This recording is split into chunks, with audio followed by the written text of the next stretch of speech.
الناس مبقاش عندها خير زي الاول. ايوه، انا قربت ادخل على الشركه اهو. يا بنت يا بنت، نعم. حاجه لله. عايزه حاجه لله. ثواني.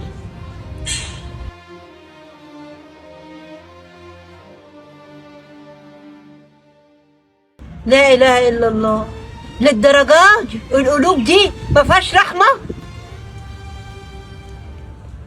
حاجه لله يا ابني.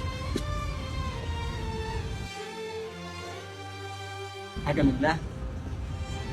جاي فلوس المواصلات وهتكفيني على طول. بس على العموم يا حاجة اتفضلي، ده لنا دعوة كده بس عشان دخل انترفيو، ربنا يوفقني. روح يا ابني، ربنا هيفتح لك الابواب المتقفله، ربنا هيكرمك ان شاء الله.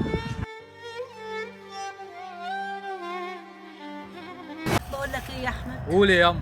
بقى لي قد ايه عايزه اتصل بك واقول لك انا تعبت قوي يا احمد وعايزه العلاج. علاج يا يما؟ انا معايا فلوس، ده انا عندي البنتين تعبانين وكمان مراتي تعبانه، اجيب منين طيب؟ طب يا ابني نعمل ايه بس؟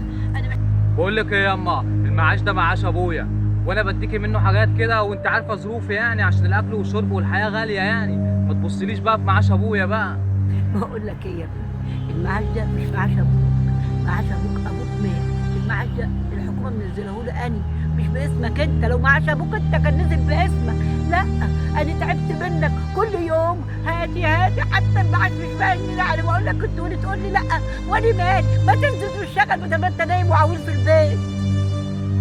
معاش ايه يا يما؟ ده معاش ابويا، وبعدين انا هصرف منين واجيب سجاير منين واكل عيالي منين؟ روح شوف لك شغل ولا اي حاجه وروح اشحتي من اي حد، ده المعاش على قد انا وعيالي.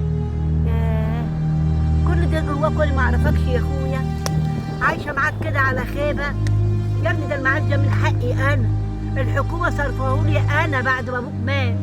وانت عشان رجليا وجعاني ما بقدرش امشي قلت خد انت وهات لي الحاجه.